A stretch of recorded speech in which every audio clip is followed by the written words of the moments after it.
Hey guys, welcome back to the channel. This is the story about Naruto. What if Naruto married with Ino Yamanaka? Part 15. Hope you'll enjoy this video. So before we start, please do support for more awesome content and also hit the subscribe button and share this video with your friends. And also support the creator of this fanfic. I have created a playlist where you can find out all the previous parts of this video, link in the description, and check out the other video as well. So let's start the video.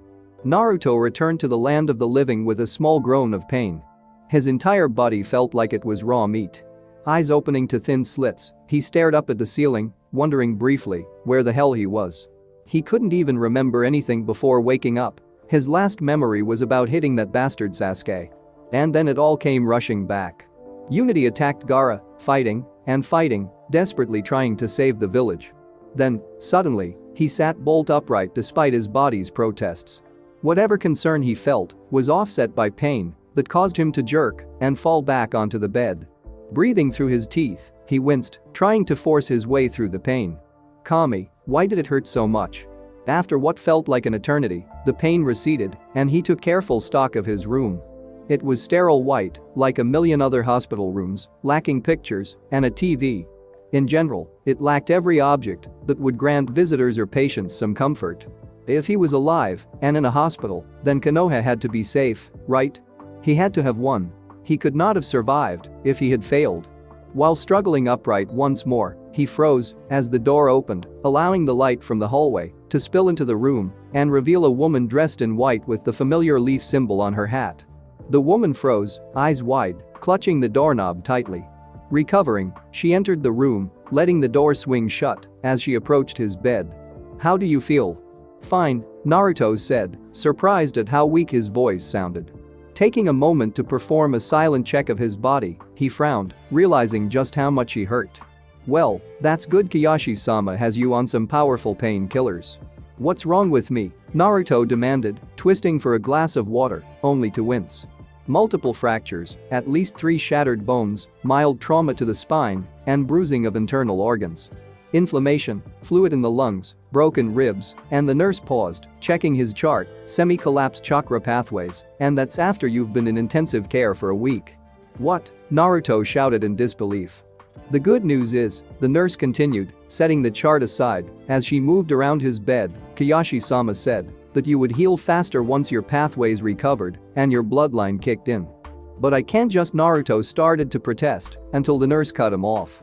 "Please stay still while I check you over," she said, forming unfamiliar seals that caused her hands to begin to glow softly with chakra.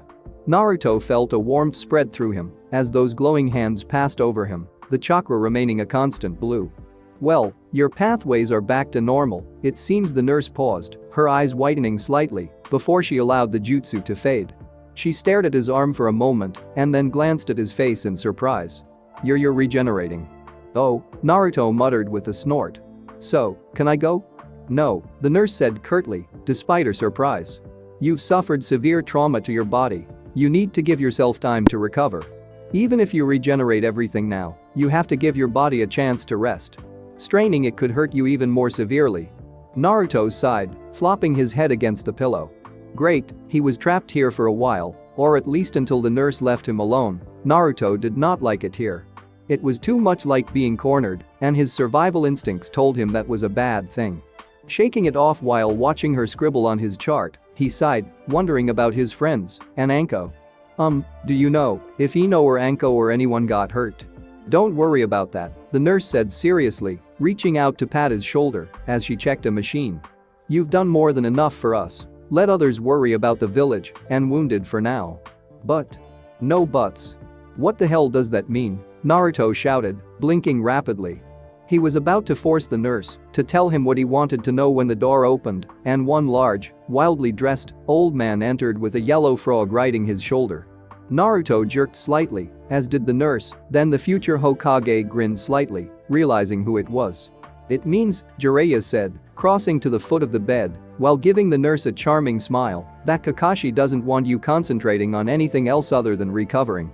"But..." "Anko's fine," Jiraiya said abruptly, ignoring the nurse's glare. "Actually, the heaviest casualties were in Anbu and the military police." Excuse me, the nurse said, but Kakashi-sama has issued strict orders not to reveal. I know, Jiraiya said with a shrug. But he deserves to know this stuff. He did save the village, after all. Naruto blinked and then wondered what that was about. The nurse didn't seem happy, but she did finish quietly before walking out of the room. Reaching up to scratch the back of his head, Naruto turned his attention back to the man and the chubby yellow toad perched on his shoulder. Boy, what's that frog? He's a toad, Jiraiya corrected absently as he sat down in a chair near the bed. His name is Gamatsu. Hiya, the toad said happily, jumping toward the bed and smacking the side. A second later, he managed to struggle his way up to the boy's lap. Got sweets? Naruto blinked and then looked at Jiraiya, who looked annoyed. Looking back at the yellow toad, the ninja wondered what in the hell was going on. He's a bit strange, Jiraiya admitted. However, he's good at spying. Sorta, in the right situation, as long as you can give him sweets. Uike, Naruto said, staring at the frog, who just stared right back. So why is he here? Because he's been checking on a few things, Jiraiya said cryptically. Anyway, I think you'd be more interested in having some questions answered. Naruto scowled, knowing the man was keeping something hidden, but he couldn't even begin to guess what it was. Anko? Like I said, she's fine, Jiraiya said with a sigh. She's been coming by every day for the last week or so, checking up on you. However, she's out on a mission right now. Just a quick checkup on a few important details. Naruto breathed easier at that. At least she was safe. He'd never admit it, but she was like a sister. Or, at least, how he always pictured a sister being. Putting thoughts of her aside, he turned back to finding out about others. Ino-chan? Shino? What about Panda Girl? As far as I know they're all relatively okay, Jiraiya said. Ino's been asking about you, seeing as you're not allowed visitors below Jmnin. High security ICU, and all. Huh? High security? Naruto repeated blankly. What did that mean?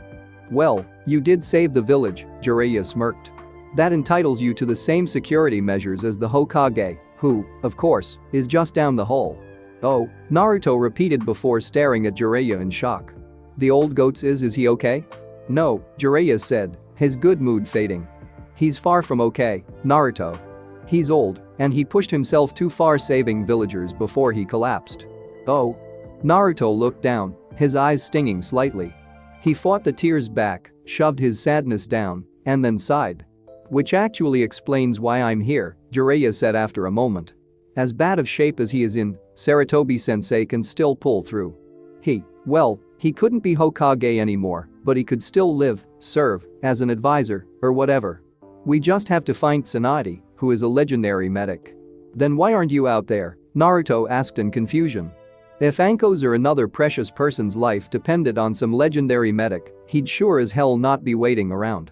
Because she's a Sannin, and none of us have ever wanted to be found, least of all by each other, Jiraiya said, his tone darkening. We've all been in hiding for a long time, and we are all very good at it. But they found you. First, I'm the only one that's even maintained any sort of contact with the village, Jiraiya said with a roll of his eyes. Second, I let them find me. Trust me, if I wanted to disappear, not even the kami could find me. Naruto snorted, not quite believing it, but accepting that it was a possibility. After all, this same man had trained Yondaime and himself. So, the man might actually be able to disappear completely. Sighing, the blonde looked out his window, wondering what else to ask. After all, he knew all he wanted to know. What else was there really? So, tell me about your fight against Gaara, Jiraiya said. Looking back at the old man, he frowned. Why the hell did he want to hear about that? Not that Naruto wasn't going to tell him. Seeing the man's unreadable look, Naruto launched into his story, with the yellow frog squeaking in fright and his own yelps as he tried to energetically act out certain parts. So, Jiraiya said after the boy had finished, scratching his cheek. This extra chakra you used for the Gajo Fuin, did it feel different? No, Naruto said before frowning. Well, I guess maybe. Can you describe it? Jiraiya asked, looking suspicious. Naruto shrugged, fighting to keep the wince off his face. Actually, now that he stopped to think about it, most of his bones were starting to itch. Maybe he was healing faster than the nurse had thought? Think in terms of color, if you need to. Well, Naruto said, pulling himself away from his realization of healing. I guess it was red? I see, Jiraiya said, nodding, before grinning. Anyway, I suppose I should tell you the reason why I'm here talking to you. Huh, but what about the check? Later, Jiraiya said, cutting him off. When Anko gets back. Well, when is she supposed to be back? Naruto demanded, glaring at the older man. Sometime tomorrow, Jiraiya said thoughtfully. Now, you wanna hear why I'm here talking to you instead of completing some very important data gathering? Probably cause there's no girls to peek on, Naruto grumbled, crossing his arms and feeling a sharp pain in his shoulders. Actually, I'm here because I've asked Anko if I could give you some more training, Jiraiya said, rolling his eyes. Wha? Naruto managed, going slack-jawed.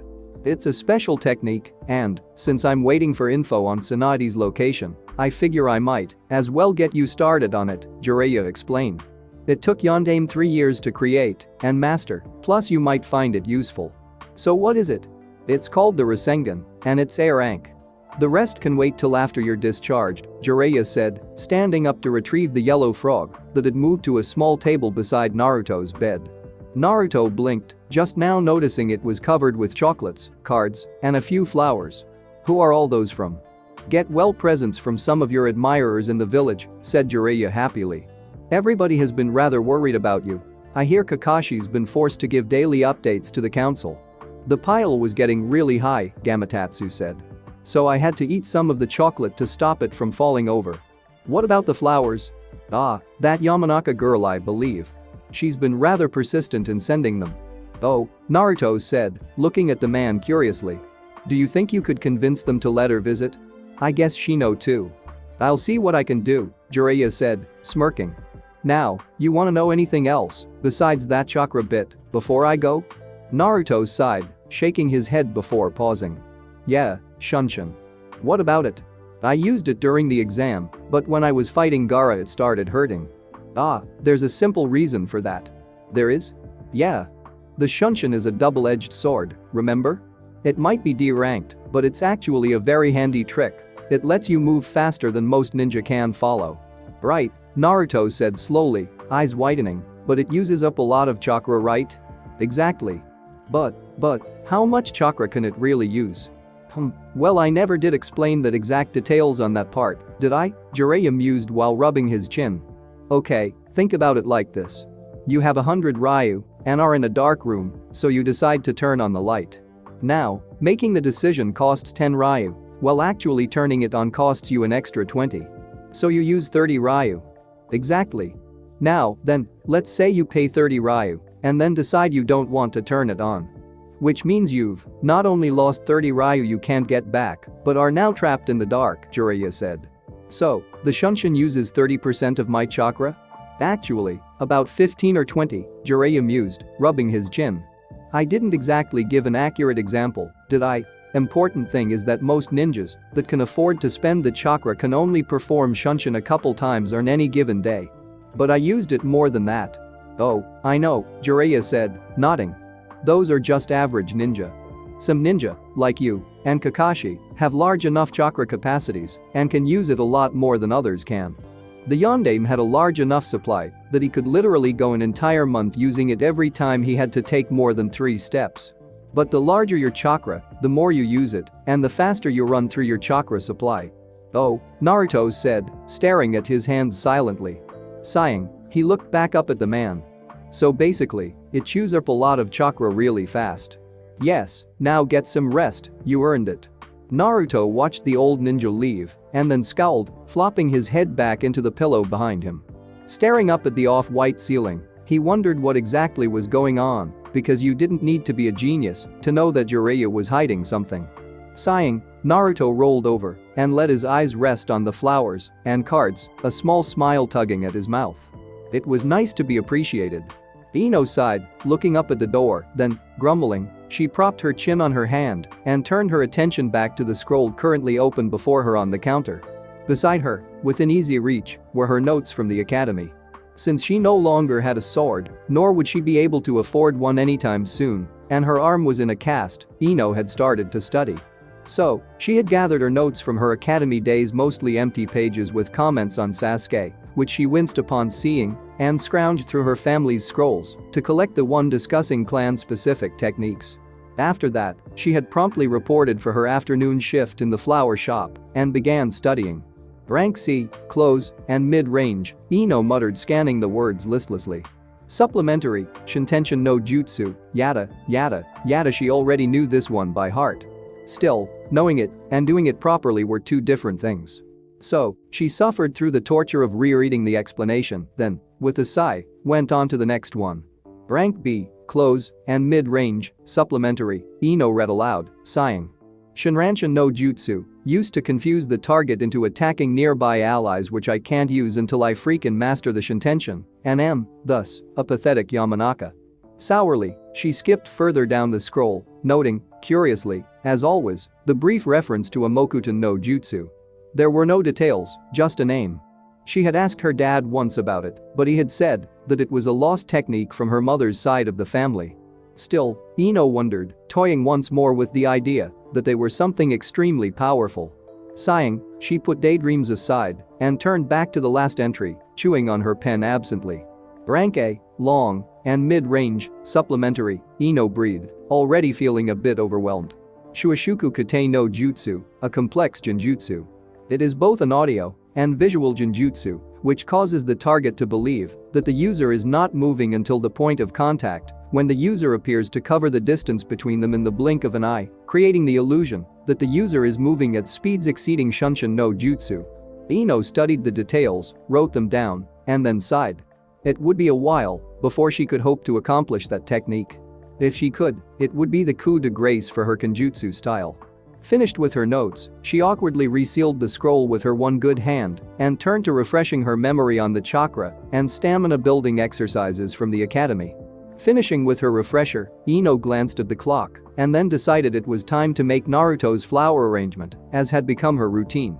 Halfway through, she was disturbed by the bell ringing and she looked up with a sigh. "Welcome to Yamanaka Flowers." "Hey," Sakura said in return, sounding slightly subdued. Ino snorted and turned back to her flower arranging.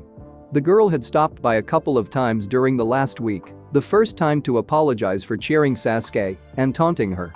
The second time, she had actually brought a sword as a peace offering from Sasuke. It had pained Ino to reject it, but she wanted nothing from him. "So," Sakura said, strolling through the shop before stopping next to the counter. "Have you heard of it?" "Heard what?" Ino said, not looking up from her task, quickly becoming aware of how awkward flower arranging was with one hand. "Well, Sasuke-kun overheard it from his father. Apparently, we're getting a new Hokage," Sakura said, her voice almost hesitant. "One of the Sannin." Ino paused, glancing up at her former friend and rival. That was big news, so the question was, why did Sakura want to tell her this?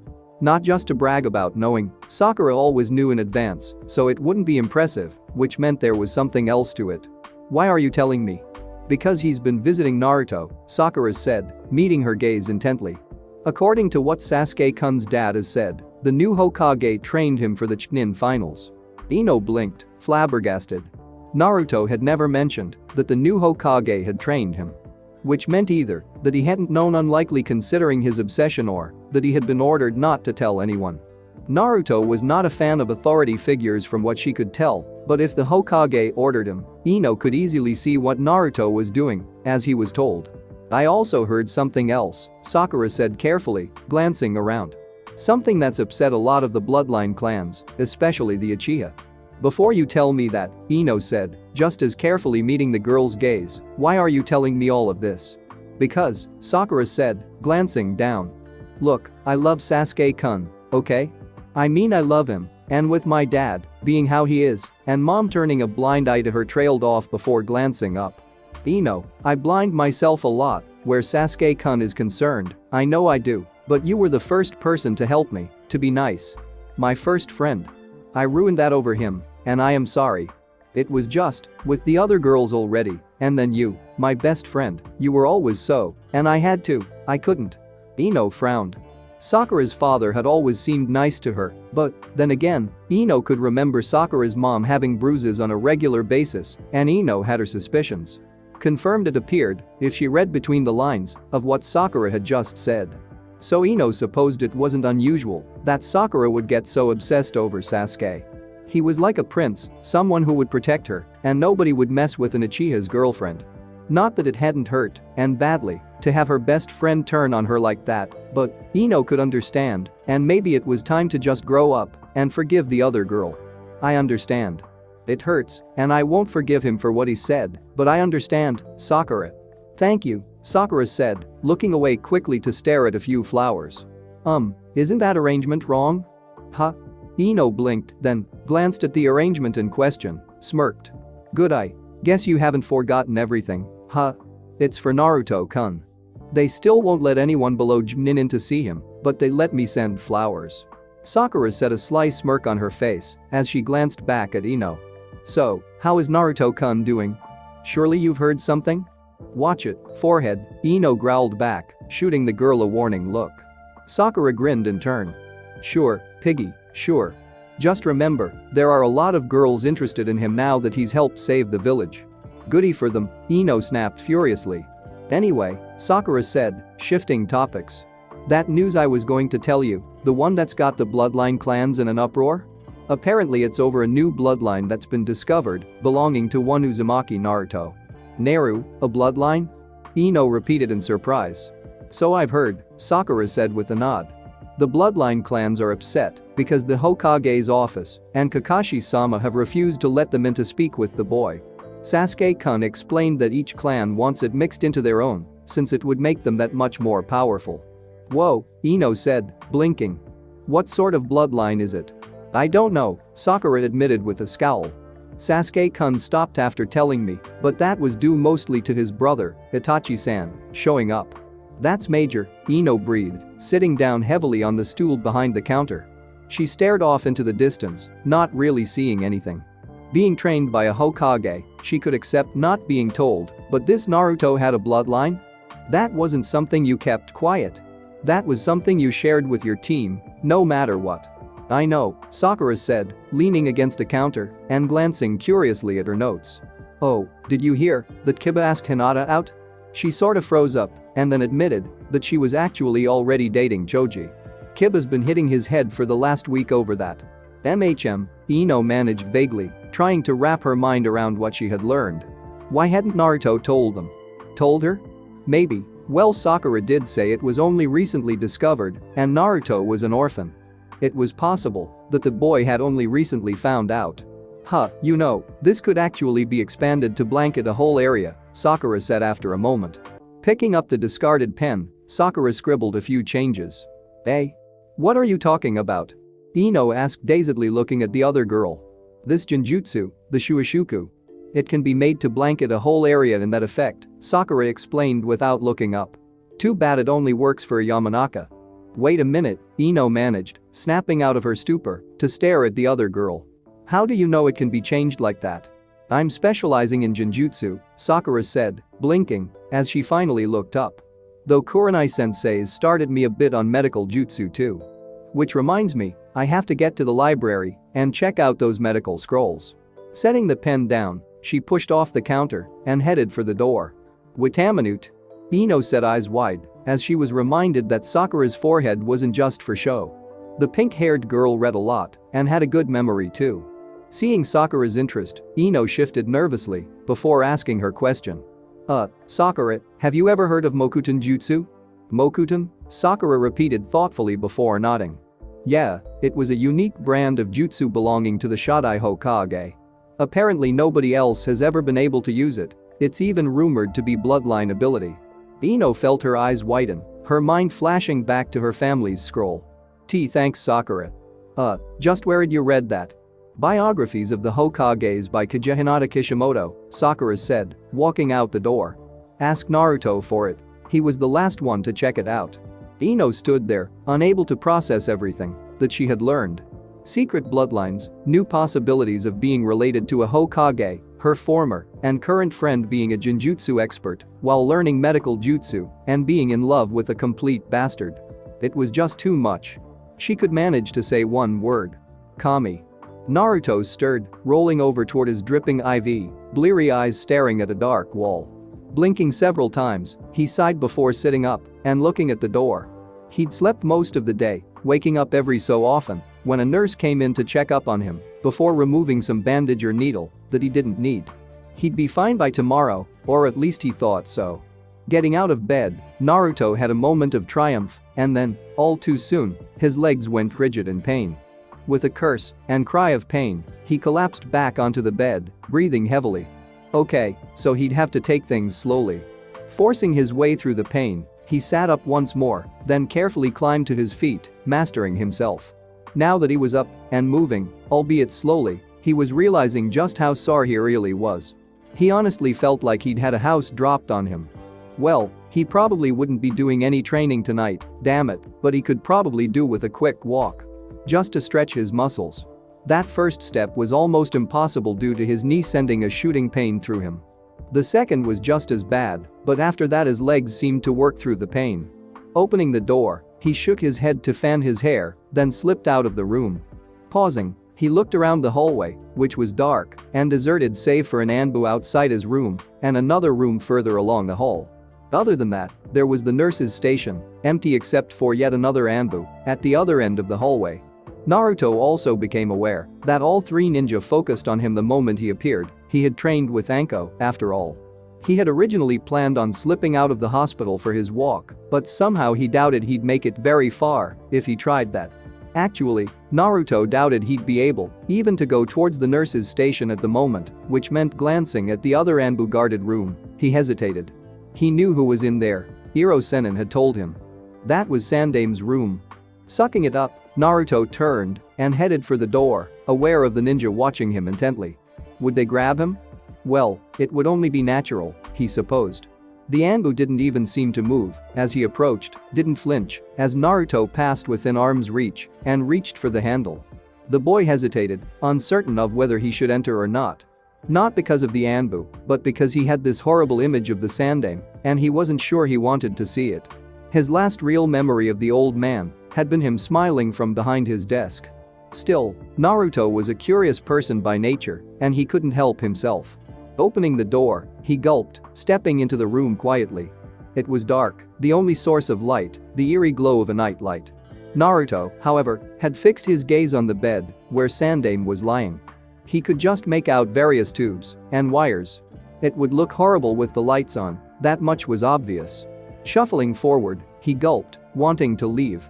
Still, he approached the bed in silence, coming to a stop just short of the end, staring at the still figure it contained. It was dark, of course, and the light was eerie, but Naruto still decided the old man wasn't supposed to look so frail. This was the Hokage, the strongest ninja in the village. He shouldn't look like this. It wasn't right. It was horribly wrong. Reaching up, he rubbed his eyes, trying to hide his tears. Sighing, he edged closer, staring at the old man sadly, reaching out to touch his hand. It was cold, clammy. It felt like death. Naruto shivered and pulled his hand away out of instinct. Mastering himself, the boy moved closer to the bed yet again and stared at the old man. You shouldn't be lying there, you're the Hokage. But still, he's only human, a new voice said, startling Naruto. Jerking, the blonde spun, ready for anything, but froze, finding himself staring at the silver-haired Anbu commander. Masked pervert? I really wish you'd stop calling me that, Kakashi sighed, hands in his pockets. Come on, let's go back to your room before Kakashi-san comes down here and shouts at us. Right, Naruto said, shuffling toward the door. Wait, freezing, Naruto blinked, glanced at a startled-looking Kakashi, and then turned back to the bed, surprised to see Sandame staring at him. The Hokage weakly motioned for the boy to come back, and, gulping, Naruto did just that. Stopping near the bed, he shuffled his feet, trying not to stare at the tubes in his nose. Naruto, Sandame said, staring up at him. You have to understand, nobody can choose how or when they die. Only how they meet death, and, most importantly, if they can keep their precious people safe just a little longer by dying. But, Naruto said, then looked away. Naruto, deciding how to face death is the true strength of a shinobi, Sandame said softly, before taking a deep, rattling breath. Now, you should head back to bed. Kakashi stayed for a minute, okay? Hi, the Anbu commander said, patting Naruto's shoulder. Naruto felt his shoulder slump slightly, knowing that the Hokage had told him something important. But the old man was talking, as if he was beaten. Then again, seeing him in that state, Naruto had to agree that he did appear beaten. Shaking his head, the blonde shuffled toward the door once more, vaguely thinking of going back to bed. He stopped, however, as he heard the Hokage croak his name yet again. Yeah? For a moment, there was nothing but the rasping breath, and then the Hokage spoke. Naruto, I'm very proud of the man you're becoming, and the Hokage paused, a shuddering gasp filling the moment. I can't wait to see what kind of Hokage you'll be. Naruto stood there, as if transfixed. He was being acknowledged as a future Hokage, and, not only that, it was the Hokage acknowledging him. Naruto wasn't sure why, but he felt 10 inches taller and just that much closer to his dream. He'd show the old man Naruto was going to be the greatest Hokage ever. He promised. Entering the darkened office of the Hokage, Kakashi paused, remembering the countless times he had found both the Yondaime and the Sandaime sitting in the darkened space. In a way, they had both explained, the darkness was comforting. The masked man conceded that they had a point, but he still turned on the light as he crossed the room. Pausing at the desk, he stared at the paperwork, then turned his gaze to the chair. Somehow, it felt so wrong to be in this room, to be taking up this responsibility. He had never wanted to be in this position, but the Sandaime had feared that Tsunade would refuse the job and had decided to act in the interest of the village while he could. Easing himself into the chair, uncomfortably aware of the hat that was resting on the desk, Kakashi sighed, closing his eyes. How did it come to this? How could he be the Godaime Hokage, even though it was unofficial until after Tsunade officially rejected the offer? Shaking his head tiredly, he opened his eyes once more and carefully set the hat aside. He couldn't bring himself to even try it on. He was just a placeholder. Even when it became official and he was the Godaime, he'd be nothing to remember. Just a mediocre Hokage stuck between those who had come before him and the one who would follow. Still, for the moment, Kakashi was Hokage and he had a responsibility to the village. Tensmu had assured him that repairs, interrogations, and other items regulated to Anbo were in good hands. Kakashi didn't doubt that, but Tensmu was a bit young for such responsibility. Not that there had been much choice. Kakashi had to have someone he could trust fill in for him as commander. Sighing, he turned his mind to other matters that were now his responsibility to tend to. Take, for example, the fact that the Kusa daimyo had been assassinated by Rain Ninja during the whole Unity fiasco. Then, there was the fact that they were now down several experienced Anbu and military police officers. Oh, and he couldn't forget that little matters of Suna's silence concerning Gaara, the leaking of Naruto's bloodline, and the assassination attempts on the Hokage and Naruto. Plus, the final approval for the results of the Chunin exam. How had he ever gotten himself into this mess? Sighing, Kakashi decided he would do the only thing he could at the moment, the Chunin exam results. All the votes were in and tallied. All that remained was for Kakashi to apply the Hokage seal on each sheet to confirm the promotions or the failures. Selecting the folder that was resting almost forlornly on the edge of the desk, Kakashi rubbed at his eye. Opening the folder, he wondered briefly if there would be a sheet for Gaara, but somehow Kakashi doubted it. Flicking through the pages, he pulled the profiles of the Sangenin to the top, mildly surprised that only one out of the 2 pages he found marked for promotion. He briefly scanned the sheet before glancing at the attached picture. Ah, her. Yeah, she was ready for promotion. Applying the Hokage's Hanko on the page for Tamari's promotion, he confirmed her as the first new Chunin. Confirming the other Sandanin's failure, Kakashi moved on to the Konoha ninja and winced, wondering why the kami wanted to torture him. Team Guy, right off the bat, and, as if that wasn't bad enough for failing any of them would result in a visit from Guy. The very first failure was Rock Lee, Guy's protege. Kakashi felt safe in assuming he'd pissed off some deity somewhere, somehow. Still, the votes were tallied, but Guy was going to hound him to death because of this. Feeling a chill run down his spine, he sighed and confirmed it. Thankfully, the other 2 had been promoted, which was good since Kakashi wanted to avoid use of the initial Lotus as much as possible. Convinced it couldn't be any worse, Kakashi moved on to the next team and felt like crying. Team Kurenai and Naria promotion listed. Kami, not a single promotion. Sakura, at least, should have been promoted. She had shown just enough ability for the rank. What were they thinking? Kakashi mumbled in disbelief, but knowing full well that it was most likely due to the new stigma of being associated with Uchiha Sasuke. He hated that the other 2 would suffer for Sasuke's arrogance, but Kakashi couldn't do anything about it. Still, he did take some comfort in this turn of events concerning Sasuke's failure. Personal feelings aside, and there were several personal feelings, Kakashi was aware of the reason for his failure. Despite showing good judgment by offering Ino the chance to forfeit several times, Sasuke lacked a very important quality for a Chunin.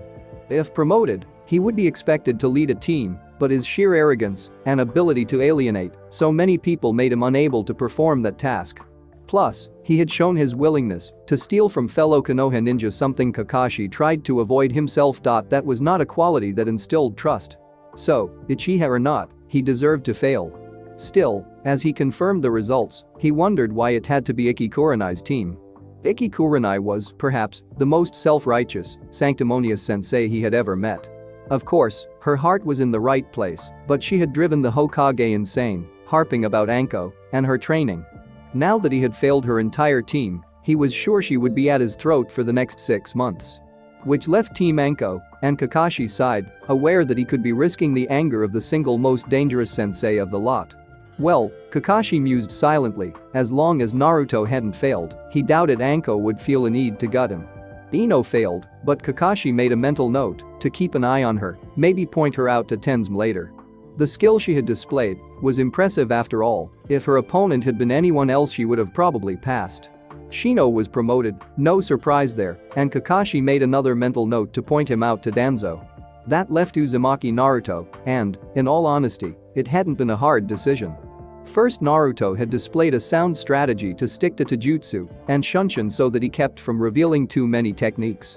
Then there was the tactic of using his Kage Bunshin to distract, combined with a few under Meshai to create an explosive trap unnoticed so that Lee was forced into a position for the Kanashibari. Second, Naruto had battled Sasuke, and while it had been cut short, had proven he was at least equal to the other boy and probably superior if the match had been allowed to continue uninterrupted. Naruto had even displayed an inventive tactic for using the Shunshin against Uchiha, which was normally considered pointless. Plus, though it wasn't technically part of the exam, Naruto had led a team and displayed an ability to lead well. So Kakashi happily applied the Hokage seal and promoted Uzumaki Naruto to Chunin. Now I don't have to worry about her killing me in my sleep. Kakashi chuckled, relieved. Shino was a morning person. Really, he was an any time of day person. With a colony of insects inside him, the boy had an irregular sleep pattern. So, when Anko had ordered them to train every morning, it hadn't bothered him. Ino, on the other hand, was less than thrilled with that concept. Which, of course, was understandable. Ino was not a morning person at all, as anyone who had spent any time with her knew. Which probably explained why Anko had chosen morning as their training time. Still, Ino was there and dutifully throwing her kunai at the selected target, while Shino was constantly creating his Kakeichu Bunshin and sparring. He discovered that the more often he performed the move, the faster it became, and the better his family responded to Kikyo-chan's directions. Complimenting her since she expected it from him, much like Ino was beginning to expect it from Naruto, he began a brief sparring match. Ducking a left hook, Shino moved back while willing his family to form a wall to absorb the blow. The clone slammed into it but managed to retreat before the wall could entrap it. Which was fine, since Shino had already laid a trap by disguising even more of his family as a stretch of grass. The clone just barely managed to avoid that as well, rebounding off a tree, sending a crashing wall of bugs at him. Shino countered with his own wall, yet again, then weaved his way backward, thinking about his next move. He was so caught up in this that he was caught flat-footed by a small concentration of bugs that slammed into him like a brick. Stumbling from the blow, he was caught off guard once more by a left-right combination to the stomach and face. Tumbling backward, Shino rolled, forcing his way through the pain and regained his knees with enough time to catch the clone's arm. A second later, Shino concentrated and, forming a spear of bugs, slammed it up and through his clone's chest, which resulted in a burst of bugs as it was destroyed. Panting from the exertion, it was hard to fight when you were essentially divided. He regained his feet. That was really impressive. Turning his gaze to Ino, Shino pushed his glasses up slightly. Thank you. You were doing well with your weapons from what I saw earlier. Yeah, but I keep thinking about Hayate, you know? Shino paused, then nodded slightly. Yes, he could understand that. While Hayate had been his sensei, Ino had been much closer to the man. To learn of his death had been a blow, but thankfully Iruka-sensei had been tactful about revealing it. The details were unclear, merely that he had died in the line of combat. Which they both took to mean that he had died in something involving this unity during the Chunin exams. Still, Ino had been bothered by it, and Shino was inclined to listen to her thoughts. After all, she was the most instinctual one of the team, and her instincts were usually correct. I mean, what Iruka-sensei said. Ino paused, frowning slightly. Or maybe it was the way he said it, you know. Died in combat. That can be awfully vague, right? Yes, Shino said, nodding slightly. Plus, we haven't seen him for a while now. Ever since Anko took over as a temporary sensei, Ino said, using her good arm to adjust the sling on her bad one. Maybe they're just trying to hide him from us? That is a possibility. Or he could just be dead, a new voice supplied, causing both ninja to jerk in surprise. Who the hell are you? Ino asked heatedly, turning while keeping her hurt arm tied against her side. Shino, however, noticed her forehead protector strapped to the leg of her casual black outfit. Her face looked drawn and tired, her purple hair unkempt. So, obviously, she was a Konoha ninja, but who she was and why she was here he couldn't begin to guess. Yuzuki Yugao, the woman said, dully glancing between them. The Anbu commander asked me to come find you and see which of you wanted to visit Naruto. He's been allowed one visitor. I just one? Ino said in surprise. Apparently they feel he can wait till tomorrow when he gets out to see whoever doesn't show up, Yugao supplied, her arms hanging limply at her sides. So which one? Shino hesitated. He would like to speak with the boy, if for no other reason than to clear up a few details concerning the Chunin exams. However, Ino seemed almost beside herself, and she had been sending him flowers every day. Kikyo-chan agreed. He could wait till tomorrow. Ino, you should go. I am sure he would appreciate you more. Huh? Are you sure? Ino asked, startled. Yes, Shino said, his tone growing almost teasing. Say hello to Naruto-kun for me. What do you mean? Ino snapped before Yugao interrupted her. We don't have time for this. Come with me or stay here. Without another word, the older woman turned and started walking away. Ino shot Shino a dirty look, then hurried after the older woman, leaving Shino alone. Nodding, he agreed with Kikyo-chan that Ino was fun to tease and returned to his training. When we arrive, don't speak. You'll have a truth seal placed on you, Yugao said quietly, and Ino sighed, realizing she left no room for pleasantries. After that, you'll be asked 2 questions, your name and your relationship with the patient you're seeing. Answer promptly. The Anbu guards will restrain you otherwise. Relationship? Ino repeated blankly, staring at the older woman. We're teammates, nothing more. It doesn't matter to us what your relationship is, Yuego said blandly. We just need to make sure you're who you say you are. After you're admitted, you'll be guided into his room, and there will be an observer. Like, why are you so paranoid about him? Ino asked, running fingers through her hair before straightening her ponytail. She knew that he had saved the village, everybody knew that. She also knew the Hokage was under heavy guard, which she could understand of course, but this was Naruto. What reason could there be for this much security? He was just Naruto. There have been 3 attempts on both the Hokage-sama and Uzumaki-san, Yugao said simply. They are, at the moment, a symbol of this village, and those factions that acted a week ago would like to see them neutralized. Huh? It doesn't matter, Yugao said dismissively. Right, Ino managed, glancing at the older woman. So, like, what about my weapons pouch? Surrender when asked, Yugao said without glancing at her. You'll get it back upon leaving the ICU wing. The genin nodded again, and they both fell into silence as they entered the hospital, then slowly made their way to the highly guarded ICU hallway. Ino felt her nerves going on edge as she noticed fewer and fewer nurses. It was almost eerie, really. Turning a corner, Ino paused, staring at the doors labeled ICU. It wasn't so much the doors, but the 3 Anbu who stood silently in front of the store. 2 on either side of the door, and 1 watching the entryway. Well, let's get this over with, Yugao said tiredly, as they both reached the Anbu in charge, who, Ino was startled to realize, was unmasked and wearing a forehead protector that resembled the nicknames from the history books. Yuzuki-san, I see you brought a guest, eh? The man asked, his face and voice devoid of emotions. Yeah, Yugao said blandly. One of the genin under Anko, Yamanaka Ino. The man nodded politely, not even giving her a first glance, then gestured to Monkey Mask. The Anbu moved away from his station, producing a small sheet of paper that he applied to her forehead along with a burst of chakra. Ino felt a jolt run through her, followed by the unnerving sensation of her normally carefully built walls crumbling. It was as if her entire ability to lie had been ripped away. It was a very uncomfortable sensation. Name? Monkey Mask asked, almost bored. Yamanaka Ino. Why do you want to enter this room? Do you have any other weapons besides the ones in your pouch? To visit Naruto-kun, and no. Ino said promptly, wondering why the man had not asked about a relationship with the boy. That was what Yugao had said would happen, after all, but Ino felt secretly relieved, though why she wasn't exactly sure. Relationship to the patient? Ino said with a shrug. He's my teammate, and he's a friend, and helped me through some stuff in the exams. But, like, I used to make fun of him in the academy, and he can be a bit annoying, but he's okay, really, but… it's like that, eh? Monkey Mask said, cutting her off, as he removed the note. Ino breathed easier at that, feeling her mind return to normal almost instantly. Shaking herself, she glared at the man, who nodded at Yugao, before returning to his post. Satisfied? Yugao asked wearily. Yes. The lead Anbu nodded. Your weapons pouch please. Sighing, Ino handed over her weapons pouch, then, with a motion from the man, approached the doors and entered the ICU hallway.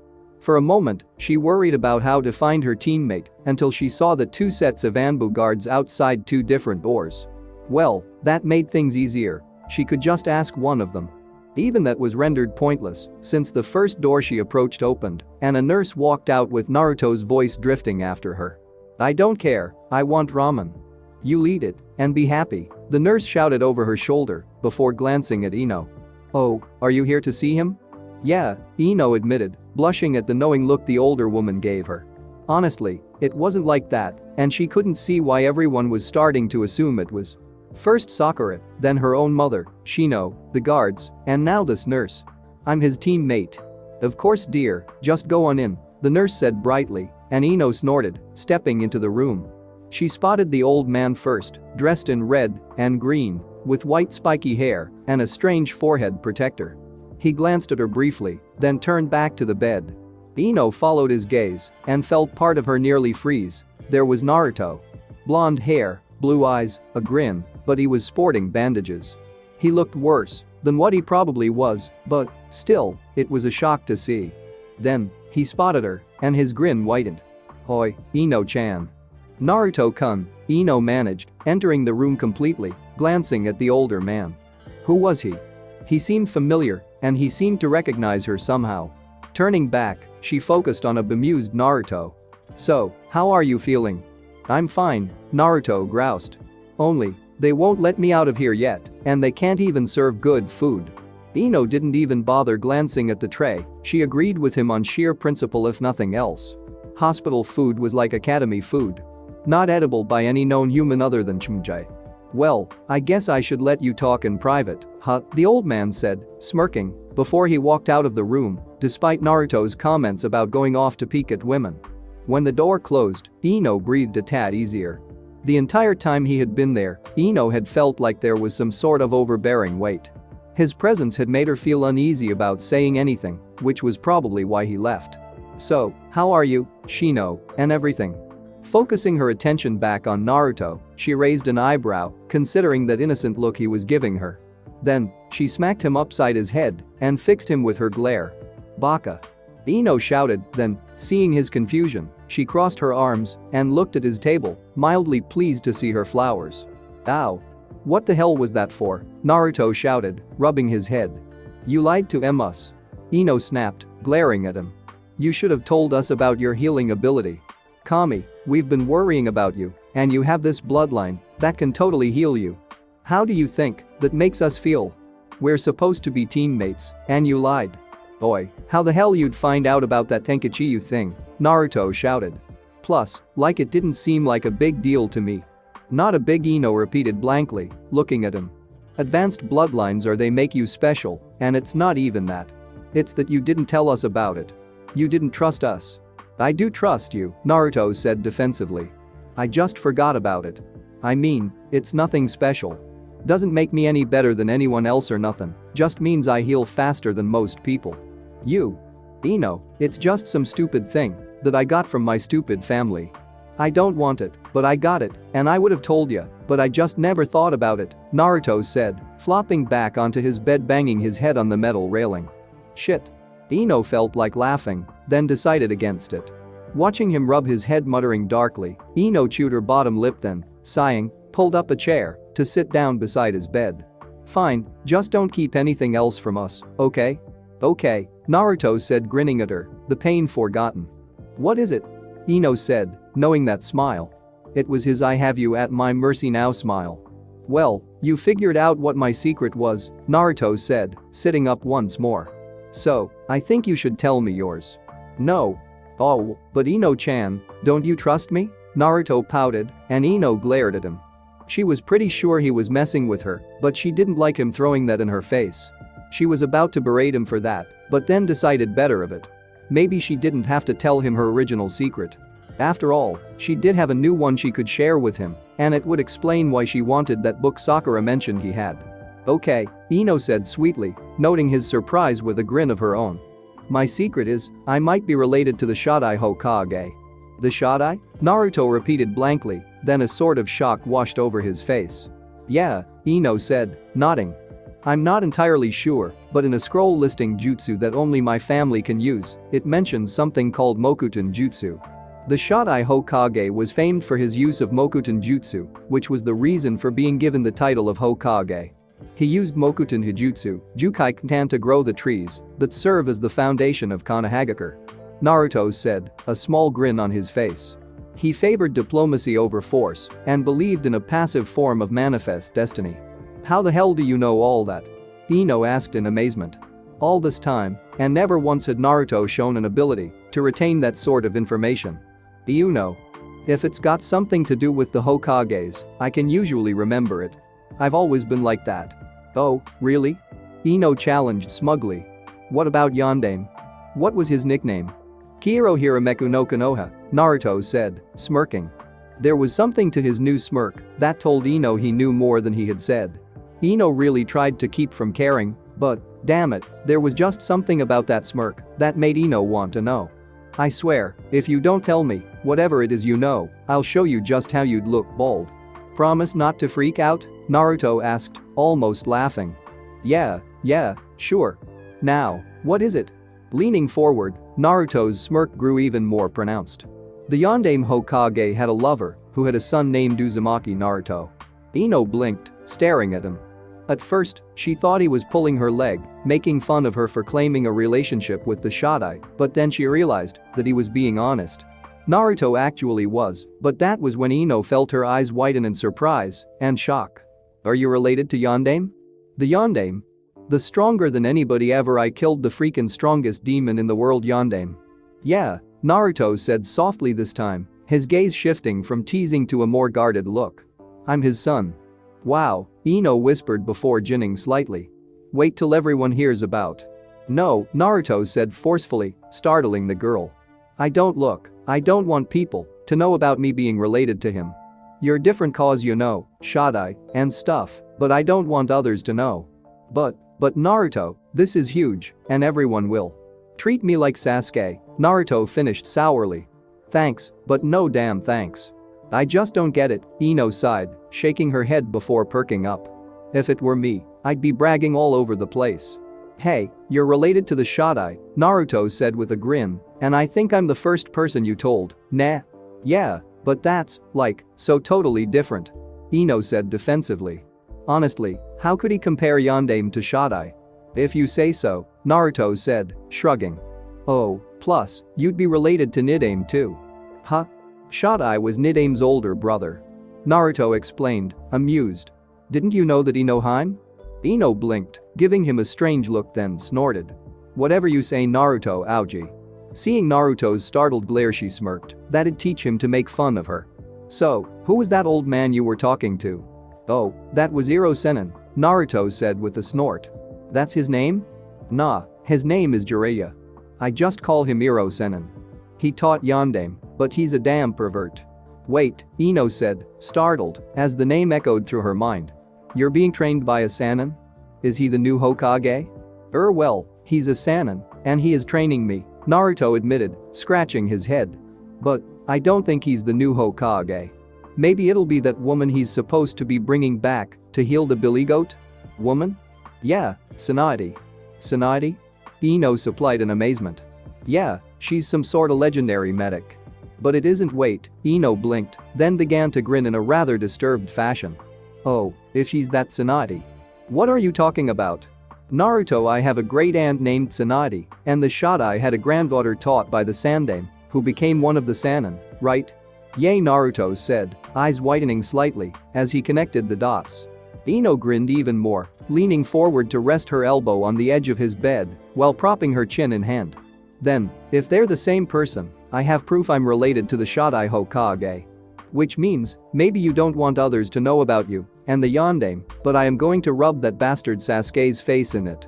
Ino, Naruto said, perfectly serious, despite his own wicked grin.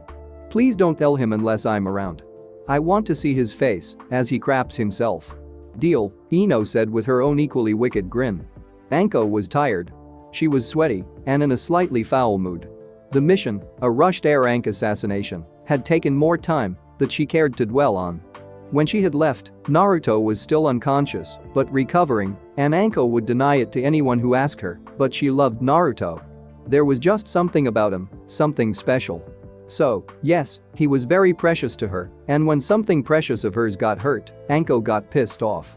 A pissed off Anko tended to equal high body counts in a very bloody fashion, which probably explained the mission. But she was still pissed off at Kakashi, and even more so at Sasuke. Kakashi should have known better than to use Sasuke, but he had been making do.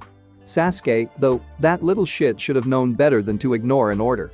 If it wasn't for the politics of Konoha, he'd most likely be sitting in a cell for ignoring a direct order.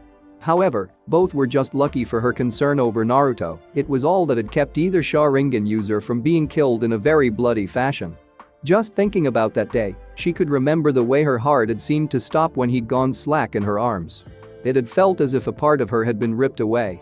Still, things had turned out fine. Well, except that Naruto was still unconscious. Pushing those thoughts away, the fear of losing him, she entered the nearly empty mission hall and presented a report to the on-duty ninja while leaning against a table. So, any news? Not really, the ninja said, glancing at her nervously before turning back to his work. Uzumaki-san woke up. But that's about it. He woke up? When? Anko asked, startled, cursing the mission. Yesterday. Geor-sama has been visiting him. Honestly, most of the village is feeling better now. I mean, he saved us, and if we lost both him and the Hokage, the ninja paused, his gaze pensive. Well, it just isn't worth thinking about, is it, Anko-sama? No, Anko said, turning away. No, it's not. Exiting the room, she made a beeline for the hospital. He was awake and alone. Well, Jiraiya had been to see him, but that didn't count. Naruto had been alone, and she should have been there for him, and not just for his waking up. She felt the same way about his fight against that Gaara boy. She should have been with him. Should have helped him.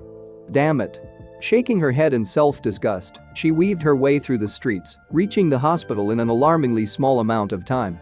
Even more alarming were the various ambush she spotted all over the place, hidden from the general public, but not from her. Anko felt their attention, as if fixed on her, and was aware of the intent that washed over her. So, they were on guard. That was good, because if anything happened to Naruto or the Hokage, they'd be dead before they knew it. Entering the building itself, she was surprised to find the familiar figure of Jiraiya, still dressed in his gaudy outfit and horned forehead protector, leaning against the wall. He looked as if he had been expecting her, which Anko mused he might have been. Picking up her pace, she crossed the admitting room quickly, uncaring about the scowls she was getting from a few nurses. How is he? The Gaki? Jiraiya said with a shrug. Fine, as can be expected. Been asking questions and wondering where you were. But he's okay, right? Yeah, he's probably completely recovered by now, Jiraiya said. He's got that unique condition and all. Anyway, we should go up. I promised to explain things to him when you got back. Anko didn't respond to that, instead starting off, leaving the older man to hurry after her. He'd asked about her? Well, that was good to know. That meant Naruto still cared. Plus, her respect for Jiraiya went up another notch, if that was possible. He had refused to reveal the secret to the boy without her being present. That was a point in his favor and earned him a permanent spot on her list of people who were qualified to keep breathing. Passing through the security checkpoints, Anko wondered how Naruto was going to react to the news. If he was anything like Anko believed he was, he'd react with a stoic silence and an undercurrent of anger and hurt. She really wished they didn't have to tell him this. Hell, how did you even go about revealing this sort of thing? Anko had no clue, which explained why Jiraiya would do the explaining and she would be offering support. After all, he had accepted her, and she saw no reason this changed anything. He was still Naruto, just with a heavier burden. Nodding at the two Anbu on guard outside the room, the Sannin and former assassin entered the room to discover one Uzumaki Naruto diligently making paper throwing stars and throwing them at a wall. Anko couldn't help but grin in amusement. "Well, glad to see you've kept busy." "Anko," Naruto said brightly, a genuine grin on his face. "You're back." "Of course I am. I had to come back to beat you senseless for that stunt you pulled," Anko quipped, smacking him upside the head, aware of Jiraiya sealing the room from prying ears. "Hey, I kicked that guy's ass." "True," Anko said, nodding as she walked across the room and glancing at Jiraiya, who was finishing up and moving to join her near the bed. "So, Jiraiya has a few things to explain. I'll skin you later." "Boy, you can try," Naruto shot back before focusing his attention on the older man. So, you're going to tell me about that chakra and stuff, right?" "I said I would," Jiraiya said, crossing his arms. There's actually no other way to say this. Naruto, the Yondaime couldn't kill the Kyuubi." "Of course he did," Naruto said in confusion. "Everyone knows that the Yondaime killed the Kyuubi." "No," Jiraiya said, shaking his head, "he didn't. Or, more correctly, he couldn't. It's impossible to kill the Kyuubi." "But everything can be killed." "No," the Sannin said tiredly. "The Kyuubi is an isothermal, adiabatic core of intelligent energy which is capable of so directly manipulating nature that it can split matter into component parts, then split those further into their components, and those into theirs, and so on, until it has created pure energy that is non-isothermal and non-adiabatic." "Say what now?" Jiraiya blinked, then reached up to rub the bridge of his nose. "Anko, you explain it to him." Anko blinked, then scratched her head. "Sure, just as soon as you explain what the hell you're talking about." "Oh, for the love of," Jiraiya grumbled, crossing his arms. The Kyuubi was both pure chakra and a generator of chakra. It could literally convert matter into energy, and, since even the smallest amount of matter can produce a lot of energy, it was insanely powerful. Now, of course, since chakra is a form of energy, it had no real need for a physical body and was, thus, held together in a physical form by a malevolent intelligence. So, since chakra is just a type of energy, and energy can be destroyed, Anko said, getting his meaning, but looking at the still slightly confused Naruto, the Yondaime couldn't kill the Kyuubi. But if he didn't kill it, what happened?" Naruto demanded in annoyance. "Well, energy can't be destroyed, but it can be changed into other forms and even contained," Jiraiya said slowly, glancing from Anko to Naruto. The two options were either to convert the energy into matter or to store the energy in something that could harness it. So, he converted it? No, if he had converted it, he would have had to condense it, which would release so much residual heat that it would melt the entirety of Hai no Kuni. Also, you would need time to do anything that would disperse its energy, time that it would be attacking you, and most importantly, being a conscious energy, it might be able to reassemble itself and come back for revenge. "So, he stored it," Naruto said curiously. "Exactly," Jiraiya said with a nod. Which was a very difficult task because limiting its ability to do anything required storing its energy in an appropriate vessel. Something that already contained the same kind of energy, or, in this case, chakra. To make it even more complicated, the vessel he had to use would have to be human, so it could exert control over the Kyuubi. "So he sealed it inside a human," Naruto said slowly. Anko focused her gaze on the blonde at his tone, and she saw it. He was guessing what this had all been building to. He knew without being told. Naruto wasn't a genius, but he was far from stupid. He could put two and two together. She could even feel something through their link. Naruto knew. "Yes, and a baby at that," Jiraiya said, almost ashamed, because only a baby which is constantly changing, adapting, and growing would be able to adapt to the unique frequency of chakra the Kyuubi emanates. "Me?" "Yes." Anko forced herself to remain impassive, she had known for a while now. Ever since the Forest of Death, she had only asked Jiraiya to confirm her thoughts on the matter. Now, however, it was real, and Naruto's carefree mask was shattered, and it broke her heart. Wasn't it enough that he had lost his father? Or that he had spent so many years ostracized? Did they really have to tell him this? He sealed the Kyuubi no Imp inside you, creating the very thing that Konoha has said was inhumane. But creating a Jinchuriki was the only way to save the village. Jiraiya explained firmly with a small frown. Then I unknowingly saw the final details by hiding your connection to him, making everybody believe that Kyuubi was dead. Orochimaru knows, Anko said tiredly, fighting her urge to sit on the edge of Naruto's bed and offer something to help him. Well, he is part of a group that's hunting people like Naruto and Gaara down, so that's not a surprise. Not that he'll share that piece of information anytime soon, too much power in that information. Jiraiya said dismissively. More important is the fact that we keep everyone else from figuring this out. It won't last forever, but the more time we have, the less time our enemies have. Others know, Naruto said looking up at the older man. The spiders and the forest, even against Gaara, that power was evil, the Kyuubi, right? People have to know. Ah, not really.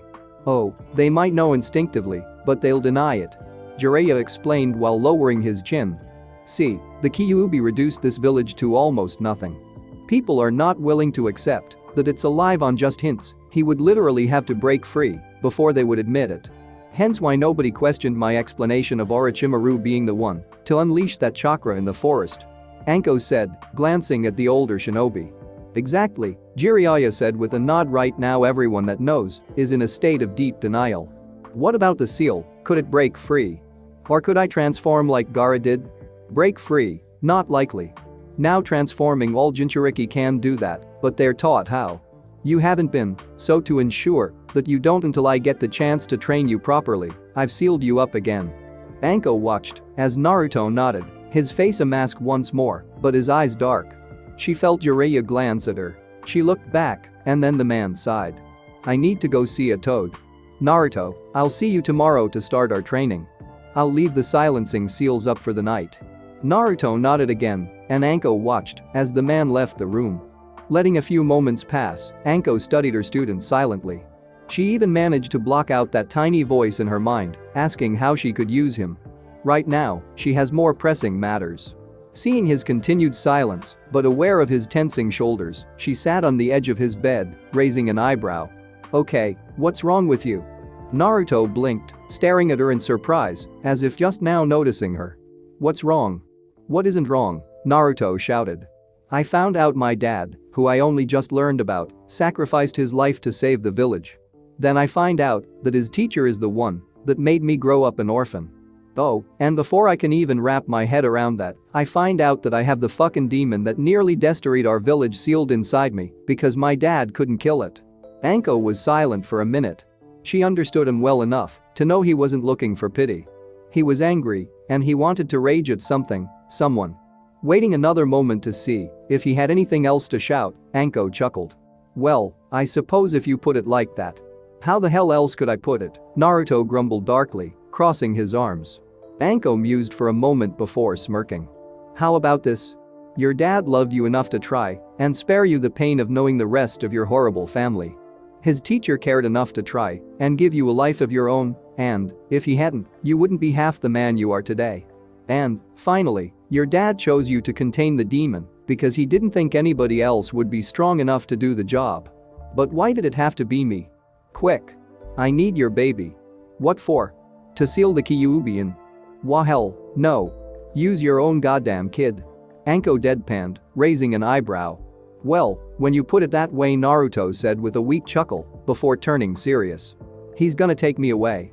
Yeah, Anko said after a moment, looking away from the blonde to keep her own emotions in check, and then chuckled. That's okay, though. You'll come back. What makes you say that? You're too much like me to stay away, Anko said with a smirk, starting to get up. Oi, Anko? Yeah, runt? Would you stay? Just for a while? Naruto asked, looking at his hands. Anko grinned, happy that he wanted her around, and plopped back on the bed. Sure, but just cause you got me in bed, don't think I'm sleeping with you. What? Hitori awoke almost instantly, his ears alerting him to the urgency of the approaching footsteps outside his room. Alert now, and ready either to attack or retreat, he sought as Wakazashi. The short sword would prove utterly useless in a fight, but it could buy him enough time to escape or for guards to arrive. The footsteps paused, and the regent tensed. Was it a messenger or an assassin? If it was a messenger, what would they have to say that would be so urgent? Glancing at shuttered windows in the far wall, he could see a sliver of the sky, dawn, but overcast. It would rain soon, which was good, as Kusa rarely had rain. Shifting his attention back to the door, he listened to the faint argument outside. A messenger, then. Satisfied, he sat up, sparing the woman, one of the lightning daimyo's older daughters, a brief glance at her moan. She had been energetic, and she had previous experience that had been obvious. But, still, she had been exquisite, and he looked forward to another night with her. At the polite knock at his door, he shifted his attention, listening intently to the faint voice of Hitagarashi, the captain of his samurai. Regent-sama?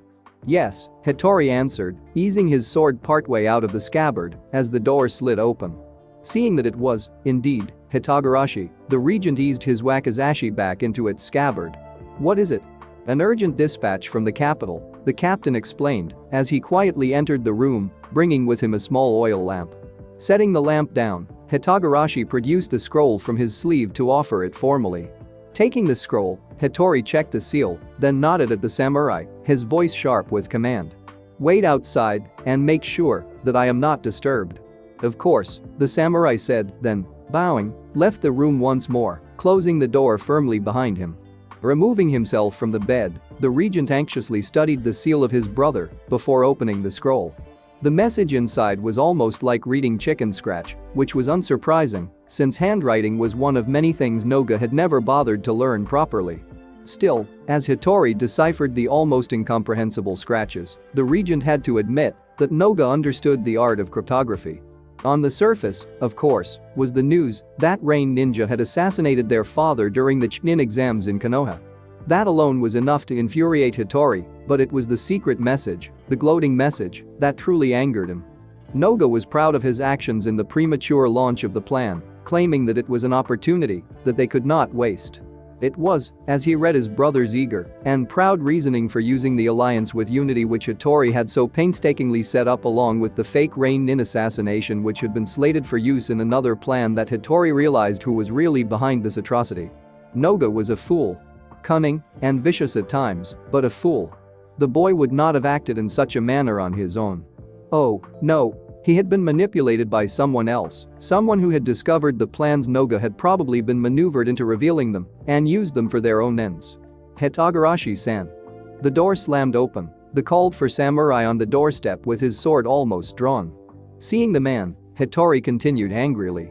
Go get Jomon-san and Hyan-san. I need to see them at once and prepare to return to the capital immediately. Immediately, Hattori-sama. Hitagarashi said with a bow before hurrying off. Hattori frowned and stared at the scroll once more. Everything was now in jeopardy, Kusa and all of his dreams, all because of this one action. He would have to advance his plans faster than he would have liked. He would have to change his pace, and Hattori did not like having his plans disrupted. Noga's mother would pay dearly for this. Thanks for watching my video. Leave a like if you enjoyed my video, and also do consider subscribing to my channel for more awesome content. If you want the next part of this story, let me know in the comment box. See you next time. Till then, sayonara.